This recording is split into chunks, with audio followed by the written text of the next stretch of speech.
¿Te ha pasado alguna vez que estás en una cena con amigos o en un domingo familiar y de repente alguien dice una frase que suena extrañamente perfecta, casi como si estuviera leyendo un guión? O tal vez eres tú quien, al escribir un mensaje de texto o un correo, siente que las palabras fluyen con una facilidad sospechosa, usando términos que antes no usabas, pero que ahora parecen estar en todas partes.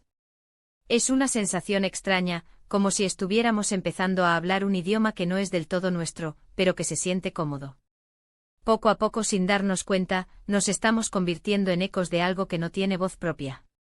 Nos sentamos frente a la pantalla del celular al final del día, cansados, buscando un poco de distracción. Empezamos a deslizar el dedo y vemos un vídeo tras otro. De pronto, todos parecen estar hablando de lo mismo. Todos tienen la misma opinión sobre un tema político, todos usan la misma canción de fondo, todos están comprando ese mismo postre de moda que se ve tan colorido en la cámara. Es un momento un poco incómodo si te detienes a pensarlo, porque te sientes parte de algo gigante, pero al mismo tiempo sientes que tu propia curiosidad se ha vuelto un poco perezosa. Ya no eliges qué ver, dejas que lo elijan por ti. Y lo más profundo es que empezamos a creer que eso que vemos es la realidad completa. Pensamos que el mundo es tan extremo o tan brillante como lo que aparece en el cristal de nuestro teléfono. Esta es la primera señal de que algo está cambiando en nuestro interior. Creemos que somos nosotros los que decidimos que nos gusta, pero a veces parece que solo estamos reaccionando a un espejo deformado que nos devuelve una imagen de nosotros mismos que no es real. Es como si estuviéramos en una habitación llena de espejos que solo muestran nuestras partes más exageradas. Los algoritmos no nos muestran el mundo tal como es, sino como ellos creen que nos mantendrá pegados a la silla por 5 minutos más. Nos muestran lo polémico, lo que nos hace enojar, o lo que nos hace desear algo de forma impulsiva. Y aquí sucede algo muy humano y a la vez muy triste. Empezamos a confundir esa versión exagerada con la verdad. Empezamos a creer que nuestros vecinos piensan de forma radical porque eso es lo que el algoritmo nos enseña de los demás. Nos alejamos de la persona real que tenemos enfrente porque nuestra mente ya fue entrenada por una máquina para esperar lo peor, o lo más extraño del otro. Esta desconexión se nota hasta en la forma en que hablamos. Seguramente has notado que ahora hay palabras que de repente todo el mundo usa al mismo tiempo. No es una casualidad. Muchas de estas herramientas de inteligencia artificial con las que chateamos a diario tienen sus propias mañas lingüísticas. Aprenden de ciertos grupos de personas y luego nos repiten esas palabras a nosotros tantas veces que terminamos adoptándolas en nuestras conversaciones reales, tomando café o caminando por el parque. Es un círculo que se alimenta a sí mismo. La máquina nos habla de una forma, nosotros empezamos a hablar como la máquina y luego la máquina se alimenta de lo que nosotros decimos para volverse más parecida a nosotros, o mejor dicho, a esa versión artificial de nosotros. Es un patrón que se repite en la música que escuchamos, en la ropa que elegimos y en las ideas que defendemos. ¿Alguna vez alguien decidió ponerle un nombre a un estilo de música que nadie conocía y, de repente, porque una plataforma creó una lista con ese nombre, miles de personas empezaron a decir que ese era su género favorito? El nombre creó la realidad. Los músicos empezaron a componer para encajar en esa etiqueta porque si no lo hacían, el algoritmo no los encontraba. Y así un invento digital se convirtió en una cultura de carne y hueso. Lo mismo pasa con los productos de moda. De repente todo el mundo quiere ese chocolate específico o ese juguete que sale en todos los vídeos. ¿Realmente lo querías antes de verlo 100 veces en un día? ¿O es que tu deseo fue fabricado por una fórmula que sabe exactamente qué colores y qué sonidos activan algo en tu cerebro? Lo que da un poco de miedo es que este proceso no es neutral. Las empresas que manejan estas herramientas no buscan que seas una persona más sabia o más equilibrada, buscan ganar dinero. Les conviene que estés obsesionado con una tendencia o que estés enojado con el bando político contrario porque eso genera clics. Y en ese camino hacia el dinero, se pierde la complejidad de lo que significa ser humano. Tú eres mucho más que un conjunto de datos que prefiere los vídeos de comida o las discusiones acaloradas. Tienes miedos, sueños y dudas que ninguna máquina puede entender del todo.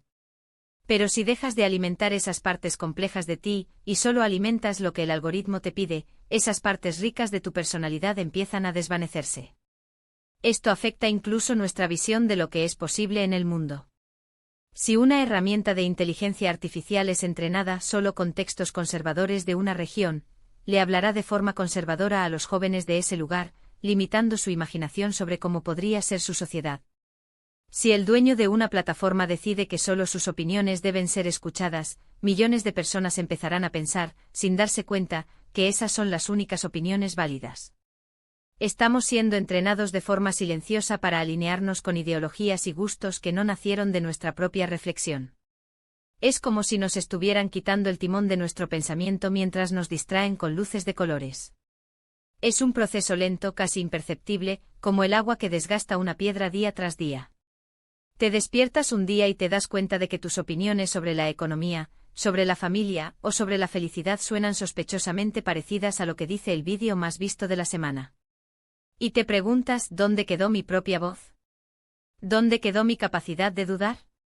Es en esos momentos de duda donde reside nuestra salvación. Necesitamos recuperar la compasión por nuestra propia mente. Entender que no es nuestra culpa haber caído en estas redes, porque están diseñadas por las mentes más brillantes para ser irresistibles. Pero una vez que te das cuenta del truco, el truco pierde un poco de su poder. Se trata de volver a lo pequeño, a lo real, a lo que no tiene filtros. Se trata de mirar a la persona que tienes al lado y escucharla de verdad, sin los prejuicios que te instalaron en la cabeza durante el día. Se trata de preguntarte por qué te gusta lo que te gusta y si realmente lo disfrutarías si nadie más lo estuviera mirando. Podemos aplicar esta conciencia en cada pequeña elección del día. Cuando sientas ese impulso de comprar algo solo porque lo viste en una pantalla, detente un segundo. Respira. Siente tu cuerpo. Pregúntate si ese objeto realmente te va a traer alegría o si solo estás tratando de llenar un hueco que el mismo algoritmo creó al decirte que te faltaba algo. Cuando leas una noticia que te haga hervir la sangre, pregúntate a quién le beneficia que estés tan enojado en este momento. Es una forma de resistencia suave. Es decidir que tu atención es un tesoro demasiado valioso para regalarlo a una fórmula matemática. Piensa en esos momentos de silencio cuando dejas el teléfono en otra habitación y sales a caminar. Al principio te sientes inquieto como si te estuvieras perdiendo de algo importante. Pero después de unos minutos, el mundo real empieza a aparecer de nuevo. El color de las hojas, el ruido del tráfico, el olor de la panadería. Ese mundo no tiene algoritmos. No intenta venderte nada ni convencerte de nada. Simplemente es. Y tú en ese espacio simplemente eres. Recuperar esa presencia es el acto más revolucionario que podemos hacer hoy en día. No se trata de odiar la tecnología, sino de usarla sin que ella nos use a nosotros. Se trata de ser los dueños de nuestras propias palabras y de nuestros propios pensamientos. Si dejas de hablar como un bot y dejas de desear como un perfil de usuario, empiezas a recuperar tu humanidad. Es un camino de regreso a lo auténtico, a lo que es imperfecto pero real.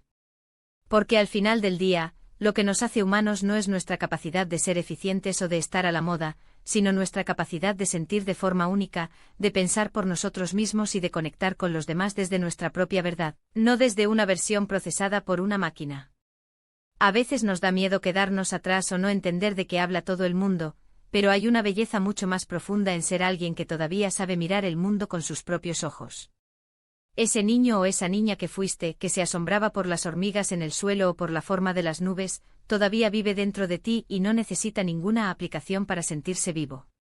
Esa parte de ti es la que tiene la verdadera sabiduría, la que sabe que la realidad es mucho más grande y más hermosa de lo que cualquier pantalla podrá mostrar jamás. Solo hace falta un poco de silencio y mucha curiosidad para volver a encontrarla. Si mañana te despertaras en un mundo donde no hubiera pantallas ni algoritmos que te dijeran qué pensar o qué desear, ¿quién serías tú realmente y qué cosas de tu vida actual seguirían teniendo sentido para ti?